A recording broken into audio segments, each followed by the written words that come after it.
Hello everyone. अपने आज के इस वीडियो में हम देखेंगे साइक्लोन्स के बारे में। हम देखेंगे ट्रॉपिकल और टेम्परेट साइक्लोन्स को, दोनों के बीच के क्या डिफरेंसेस होते हैं और दोनों के फॉर्मेशन कैसे होते हैं। तो चलिए अपने वीडियो की हम शुरुआत करते हैं। पहली स्लाइड हमारी, व्हाट आर साइक्लोन्स। बेसिक सी डेफिनेशन है। डेफिनेशन क्या, कॉन्सेप्ट्स हैं। इनमें से आपको पूरी डेफिनेशन नहीं मेमोराइज करनी है, बस आपको की टर्म्स याद रखने हैं। Cyclones are centres of low pressure surrounded by closed isobar and having increasing pressure outwards. यानी कि हम साइक्लोन के एक जो सेंटर होता है उससे जैसे जैसे हम बाहर की ओर जाते जाते हैं प्रेशर बढ़ता जाता है। सेंटर्स ऑफ लो प्रेशर रहेगा। साइक्लोन का जो बीच वाला हिस्सा होता है वो लो प्रेशर होता है, उसके बगल में जैसे जैसे हम जाते हैं प्रेशर बढ़ता जाता है।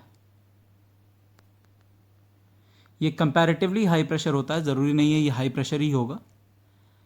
और उसके अलावा from the outside it has closed air circulation towards the central low pressure in such a way that the air blow inward in anti-clockwise in the northern hemisphere and the clockwise in southern hemisphere। ध्यान देने वाली बात है, technicality में इसके नहीं जाना है। सिंपल सी चीज़ ये लिखी है, इसमें बताया गया है एक साइक्लोन की डायरेक्शन, उसका वे ऑफ मूवमेंट किस तरह से वो मूव करेगा। तो सिंपल सी चीज़ है, anti clockwise in northern hemisphere और क्लॉकवाइज इन सदर्न हेमिस्फीयर।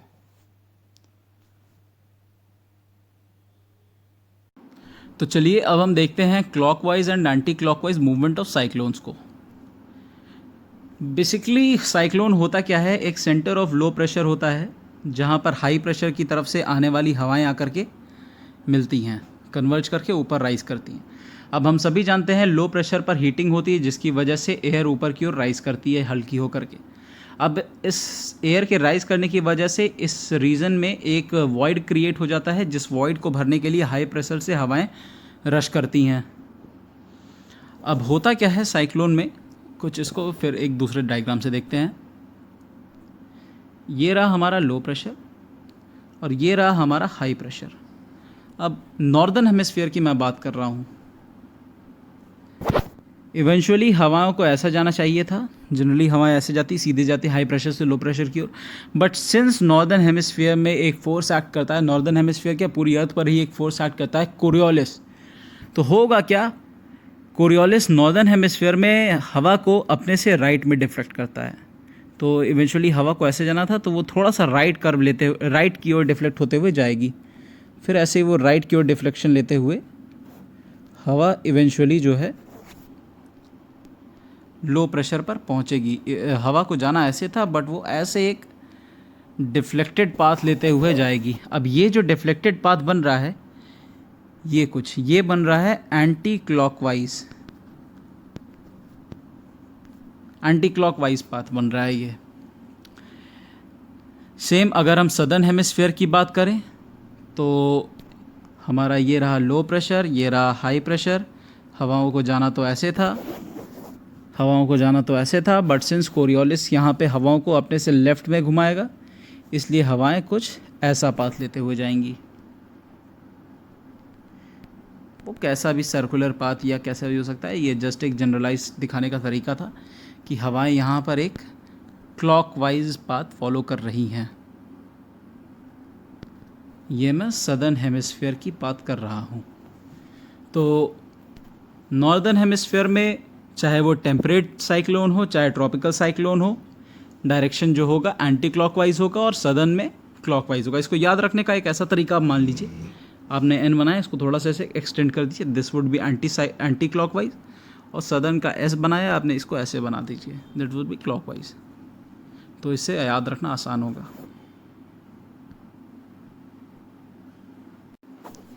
माफ़ कीजिएगा, एक पॉइंट जो मैंने मिस किया था अब तक, वो ये इन साइक्लोन्स के अलग अलग नाम होते हैं। जैसे इन्हें इंडियन ओशन में हम साइक्लोन बोलते हैं, ऑस्ट्रेलिया की तरफ हम इसे विली विली बोलते हैं, अटलांटिक और नॉर्थ पैसिफिक में हम इसे हरिकेन के नाम से बोलते हैं, और साउथ पैसिफिक और फिलीपींस की तरफ हम इसे बोलते हैं टाइफून के नाम से जानते हैं। तो इसको मैं आगे अभी बताऊंगा, लिख भी दूंगा मैं। चलिए अब देखते हैं अपने ट्रॉपिकल साइक्लोन्स के बारे में। Violent storm originate over ocean and tropical areas and are more over the coastal areas. अब हमारे ट्रॉपिकल साइक्लोन्स हैं, इसके लिए कुछ कंडीशंस भी हैं। लार्ज सी सरफेस एरिया होना चाहिए और temperature greater than 27 degree Celsius. उससे कम टेम्परेचर होगा तो इतनी एनर्जी नहीं जनरेट हो पाएगी कि एक ट्रॉपिकल साइक्लोन का फॉर्मेशन हो सके। प्रेजेंस ऑफ कोरियोलिस फोर्स अभी हमने देखा है किस तरह से वो साइक्लोन की एक स्पाइरलिंग डायरेक्शन को इन्फोर्स करता है। इसके बाद small variation in vertical wind speed. ये पॉइंट अभी मैं आगे आपको आकर के समझाऊंगा कि अगर वर्टिकल विंड स्पीड नहीं होगी, अगर वर्टिकल विंड स्पीड ज़्यादा होगी तो क्लाउड्स का फॉर्मेशन नहीं हो पाएगा और रेनफॉल नहीं हो पाएगी, जिस वजह से ट्रॉपिकल साइक्लोन इंटेंसिफाई नहीं हो पाएगा। A pre existing weak low pressure area और low pressure cyclonic circulation, low pressure area होना ज़रूरी ही है। Upper divergence above the sea level system, जो हमारा साइक्लोन जहाँ पर लो प्रेशर एरिया बनता है वहाँ पर तो हवाएं आकर कन्वर्ज करती हैं और ये जो हिस्सा कहलाता है इसे हम कहते हैं सी लेवल सिस्टम, लेकिन अपर एटमॉस्फेयर में जा कर के हवाएं डाइवर्ज भी करती हैं, वो अपर डाइवर्जेंस कहलाता है। और साथ ही साथ इम्पॉर्टेंट है कि कंटिन्यूस सप्लाई ऑफ मॉइस्चर होना चाहिए जो स्टॉर्म को इंटेंसिफाई करने में हेल्प करेगा। इसके साथ ही साथ दो ऐसे फैक्ट्स भी हैं। कोरियोलिस के एब्सेंस की वजह से हमारे ट्रॉपिकल साइक्लोन्स इक्वेटर के आसपास ओरिजिनेट नहीं होते हैं। इनका ऑप्टिमम रेंज है 5 डिग्री से 20 डिग्री नॉर्थ साउथ, लेकिन ये 30 डिग्री तक भी स्ट्रेच हो सकते हैं। चलिए अब हम देखते हैं क्या साइकिल होती है एक ट्रॉपिकल साइक्लोन के फॉर्मेशन में। तो ये बेसिकली एक डायग्राम है of the formation of a tropical cyclone. अब इससे पहले कि मैं इस डायग्राम को शुरू करूं, आपको एक बार फिर से मैं ध्यान दिलाना चाहूँगा जो कंडीशंस इंपॉर्टेंट थी। 27 डिग्री एक जो ऑप्टिमम टेम्परेचर हमें चाहिए था up to a depth of 50 miles, ये इम्पॉर्टेंट फॉर लैटेंट हीट होता है जो कि आगे चल के साइक्लोन को इंटेंसिफाई करेगा। साथ ही साथ हाई ह्यूमिडिटी का होना ज़रूरी है। और जो हमने बात की थी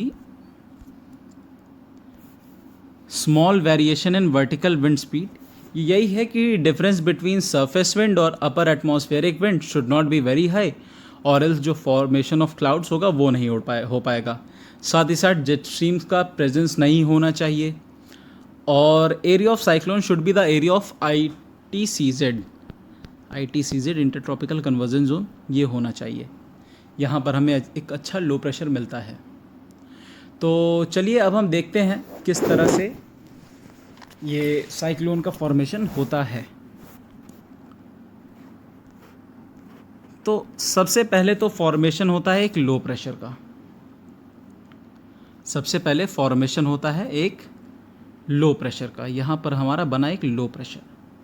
अब it creates a target for winds to converge upon. यहाँ हाई प्रेशर से और हर जगह के हाई प्रेशर से ही यहाँ पर विंड्स जो है यहाँ पर आएंगी और यहाँ पर विंड्स कन्वर्ज करेंगी।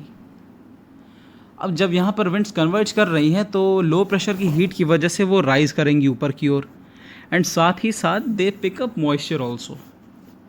Winds pick up moisture and rise up और while rising up moisture laden winds will cool down and moisture would turn into air droplets and cloud formation will take place. काफ़ी ऊपर जाने के बाद यहाँ पर कुछ क्लाउड फॉर्मेशन होगा क्यूमुलोनिम्बस क्लाउड्स के फॉर्म में।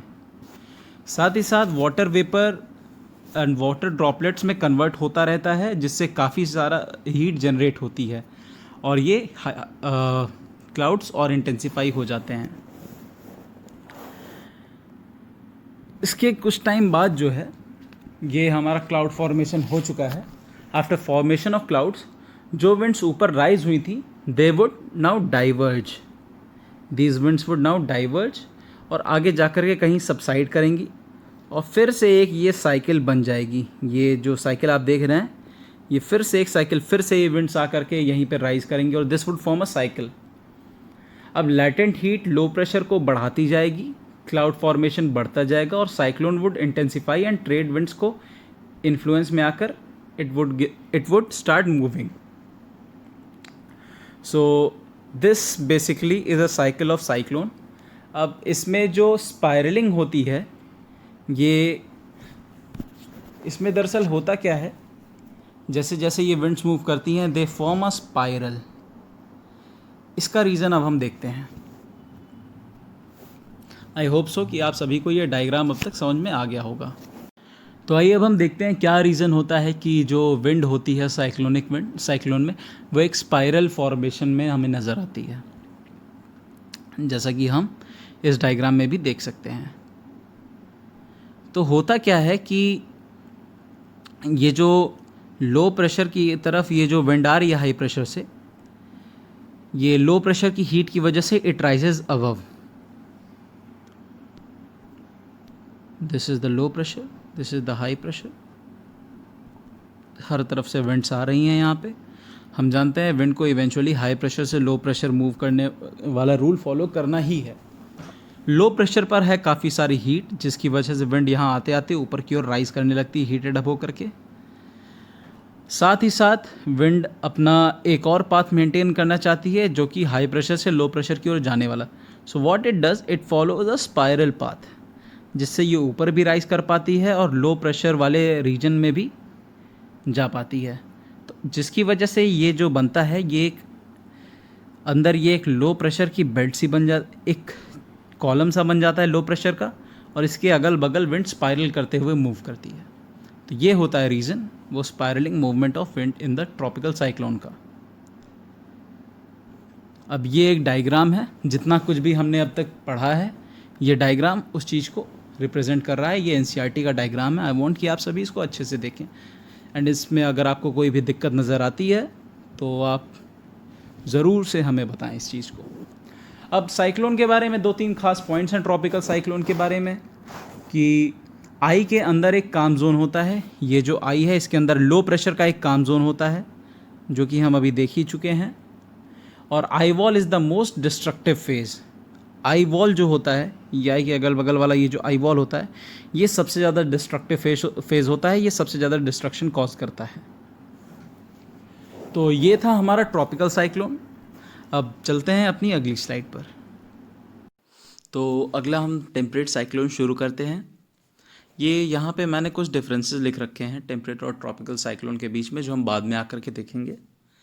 अभी पहले हम देखते हैं टेम्परेट साइक्लोन का फॉर्मेशन और उससे जुड़े हुए स्टेप्स। तो टेम्परेट साइक्लोन के फॉर्मेशन से जुड़े हुए जो स्टेप्स हैं उनको मैंने 6 पार्ट्स में डिवाइड किया हुआ है। और अभी तक हम इस बात से वाकिफ़ हो चुके हैं कि एंटी क्लॉकवाइज सर्कुलेशन होता है नॉर्दर्न हेमिस्फीयर में both temperate and tropical cyclones का।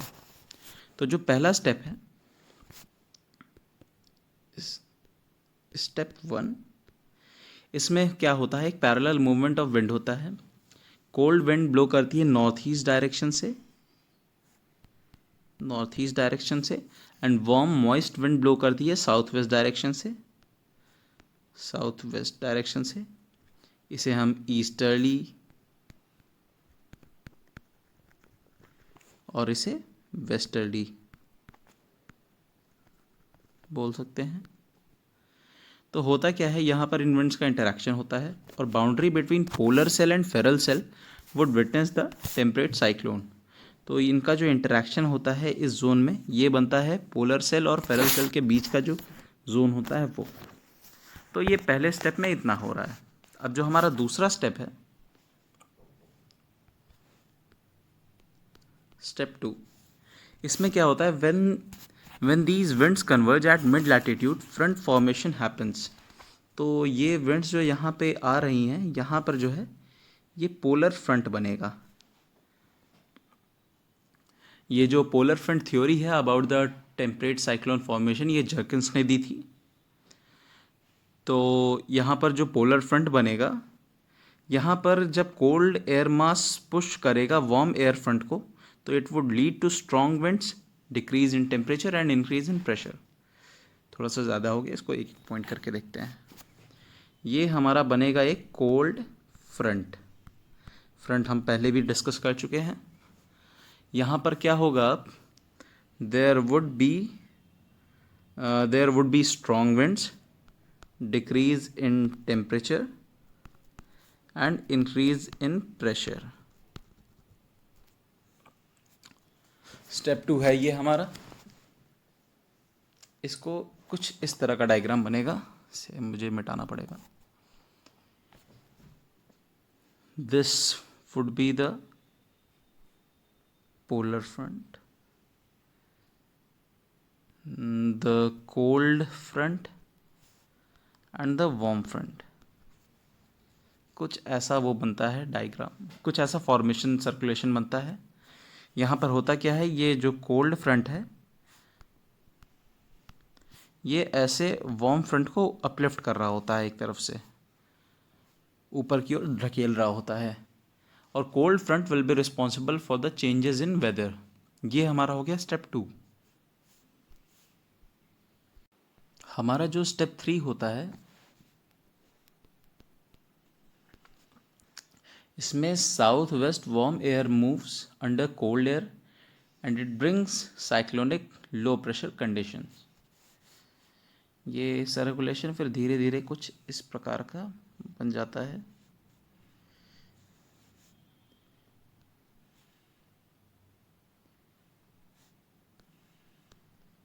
ये वार्म है,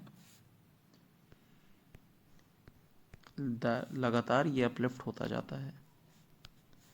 ना here south west air moves under cold air.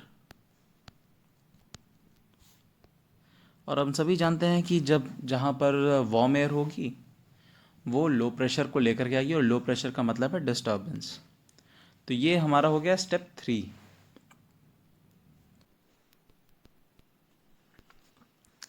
इसमें south west warm air moves under cold air and it brings cyclonic low pressure conditions. ये circulation फिर धीरे धीरे कुछ इस प्रकार का बन जाता है।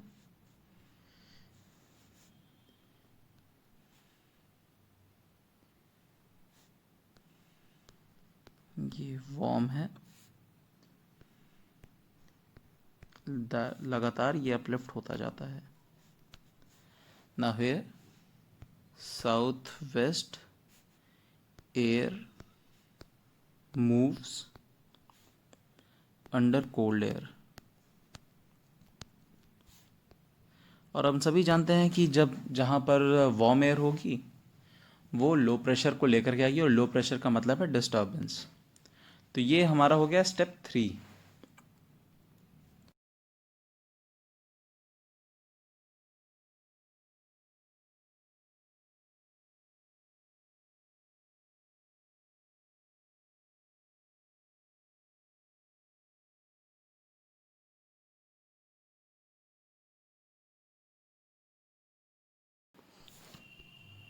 स्टेप 6 में एक occluded front has been established and there is no more cyclonic condition present. Occluded front हम पहले भी पढ़ चुके हैं, जब एक एयर मास दूसरे एयर मास को पूरी तरह से अपलिफ्ट कर देता है। तो step 6, no cyclonic condition present.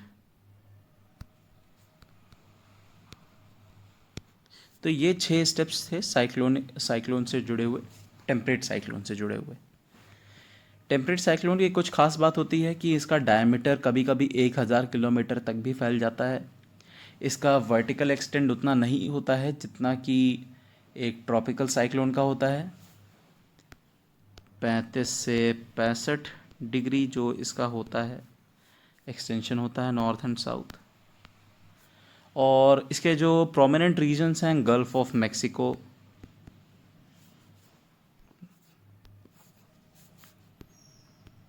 Gulf of Mexico, Gulf of Alaska, north eastern Europe,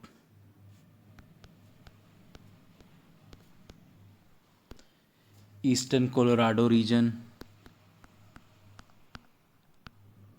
ये सब कुछ प्रोमिनेंट रीजन्स हैं जहाँ पर ये टेम्परेट साइक्लोन्स इम्पैक्ट करते हैं। ये वो एनसीईआरटी का डायग्राम है जो एक टेम्परेट साइक्लोन के फॉर्मेशन को समझाता है। इसको आप ध्यान से देखें, उन 6 स्टेप से आपको ये आराम से समझ में आ जाएगा। अब इधर कुछ डिफरेंसेस थे टेम्परेट और ट्रॉपिकल साइक्लोन के बीच में। पहले डिफरेंसेस हम कुछ देख लेते हैं। They cover large area and can originate over the land and sea, where the tropical cyclones originate only over the sea. And खास चीज़ ये है, ये ध्यान भी रखनी है, ये बात कि ट्रॉपिकल साइक्लोन्स नीड सी, और let me put it like this, they need water bodies for getting larger for their intensification. Or temperate cyclone affect a much larger area as compared to tropical cyclone. The wind velocity in tropical is much more higher and is more destructive. और ये खास बात है, ये point, ये exam point of view से एक जो फंडामेंटल पॉइंट है, द एक्स्ट्रा ट्रॉपिकल या फिर temperate cyclone move from west to east but tropical cyclone move from east to west. ये पॉइंट ज़रूर ध्यान रखिएगा आप. चलिए चलते हैं अपने अगले सेगमेंट पर. आइए अब देखते हैं अपने अगले सेगमेंट प्रीलिम्स टूल किट को. तो बेसिकली हम यहाँ पे अब फिर से कुछ क्वेश्चंस देखेंगे साइक्लोन से जुड़े हुए. तो पहला क्वेश्चन हमारा, which of the following statements are true for cyclones? Centres of low pressure surrounded by closed isobar and having increasing pressure outwards, range in shape from circular elliptical to V shaped, all have an immense influence on the climate and weather, all of the above. तो I want कि आप सभी इनमें से सही answer को choose करें.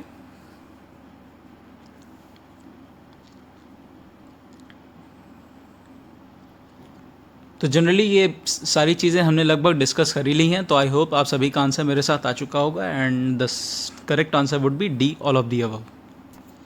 चलते हैं अपने अगले क्वेश्चन की ओर. Consider the following points regarding tropical cyclones and choose the correct options. Their direction is in northern hemisphere is clockwise. Large sea surface with temperature higher than or equal to 22 degrees Celsius is required. The eye is a region of calm with subsiding air. Tropical cyclones move west to east.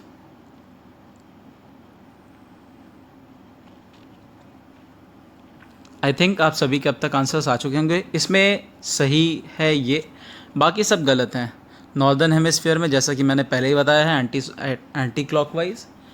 Optimum temperature जो होता है, ये जो temperature चाहिए होता है 27 degree. और tropical cyclones move from east to west in the influence of trade winds. They move from east to west, east to west, this way. ये डायरेक्शन जो है ये हमारा लिखा हुआ है टेम्परेट साइक्लोन्स का. फिर चलते हैं अगले क्वेश्चन पर. Which of the following statements are correct about tropical cyclones? Develop in the region between Tropic of Cancer and Capricorn. Cyclone usually develop in summer season in the vicinity of inter tropical convergence zone over warm ocean surface. The source of energy of tropical cyclones is latent heat of condensation. And all of the above are correct.